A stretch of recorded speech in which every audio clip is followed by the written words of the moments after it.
ইয়া ফাত্তাহু 21 বার পাঠ করে ফু দিলে কি হয়? আমি আবার বলছি, ইয়া ফাত্তাহু 21 বার পাঠ করে ফু দিলে কি হয়? খুবই দামি এবং গুরুত্বপূর্ণ আমলটি। আমলটি আপনি শিখে রাখুন, আপনার কাজে লাগবে। আমলটি কখন কিভাবে করবেন, কোন নিয়মে করবেন, আমলটি করে কিভাবে উপকৃত হবেন আমি বলে দিচ্ছি। বিস্তারিত জানার জন্য, আমলটি শিখে রাখার জন্য ভিডিওটি না টেনে না কেটে ধৈর্য এবং মনোযোগ সহকারে শেষ পর্যন্ত দেখতে থাকুন, তাহলে সঠিক নিয়মে আমলটি করতে পারবেন। প্রিয় ভাই বোনেরা, ভিডিওটি যদি টেনে টেনে কেটে কেটে দেখেন অনেক জায়গায় বাদ পড়ে যাবে, সঠিক নিয়মে আমলটি করতে পারবেন না। চলুন কিভাবে আমলটি করতে হয় জেনে নেওয়া যায়। আমলের শুরুতে উত্তমরূপে পবিত্রতা অর্জন করবেন।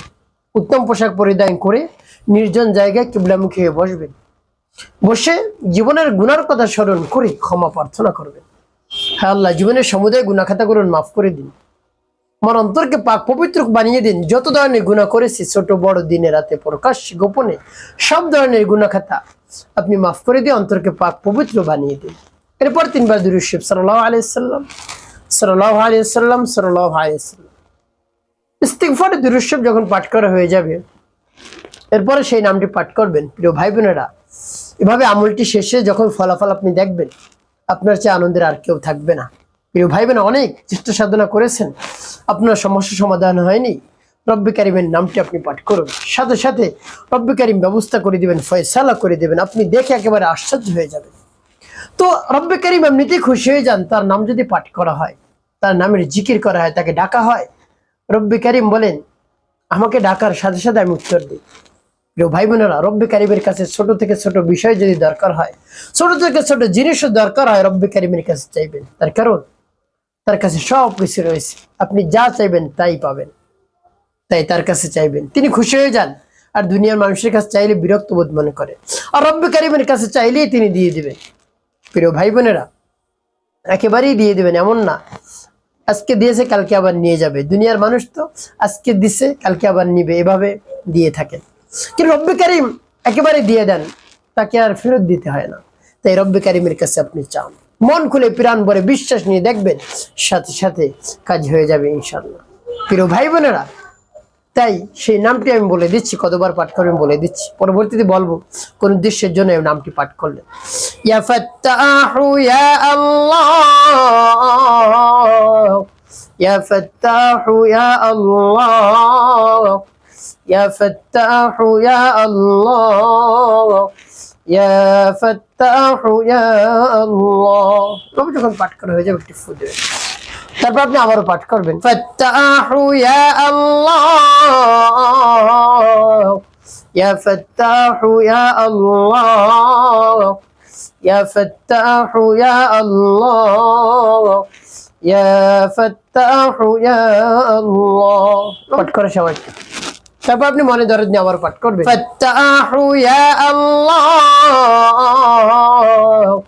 ইয়া ফাত্তাহু ইয়া আল্লাহ, ইয়া ফাত্তাহু ইয়া আল্লাহ, ইয়া ফাত্তাহু ইয়া আল্লাহ। অবশ্যই পাঠ করে সবাই। ভাই কতবার? 21 বার পাঠ করে 3টি ফু দিবেন। সর্বশেষ নবীজি সাল্লাল্লাহু আলাইহি সাল্লামের মুহাব্বত নিয়ে, ভালোবাসা নিয়ে 5 বার দুরূদ ইব্রাহিম পাঠ করবেন। আল্লাহুম্মা সাল্লি আলা মুহাম্মাদি ওয়া আলা আলি মুহাম্মাদ কামা সাল্লাইতা আলা ইব্রাহিম ওয়া আলা আলি ইব্রাহিম ইন্নাকা হামিদুম মাজিদ।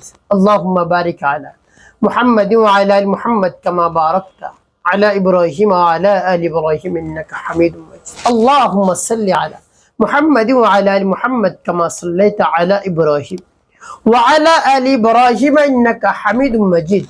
اللهم بارك على محمد وعلى آل محمد كما باركت على إبراهيم وعلى آل إبراهيم إنك حميد مجيد. اللهم صل على محمد وعلى آل محمد كما صليت على إبراهيم وعلى آل إبراهيم إنك حميد مجيد.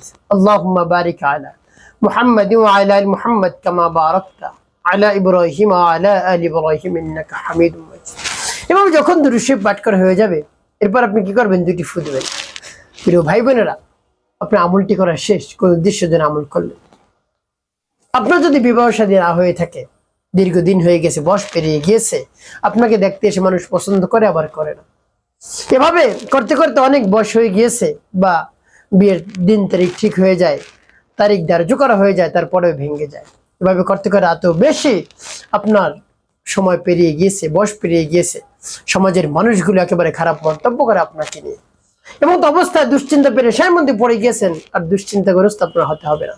রব্বি কারিমের কাছে বলুন, তার নাম পাঠ করে সাথে সাথে রব্বি কারিম ফয়সালা করে দিবেন, উত্তম জীবন সঙ্গিনীর ব্যবস্থা আল্লাহ রাব্বুল আলামিন করে দিবেন। আপনি একেবারে খুশি হয়ে যাবেন। একটি কাজ আপনাকে করতে হবে, 5 ওয়াক্ত নামাজ আদায় করতে হবে, মানুষের কল্যাণে খেদমতে কাজ করবেন। অবশ্যই আপনার জীবন সুখময় হবে, শান্তিপূর্ণ হবে ইনশাআল্লাহ।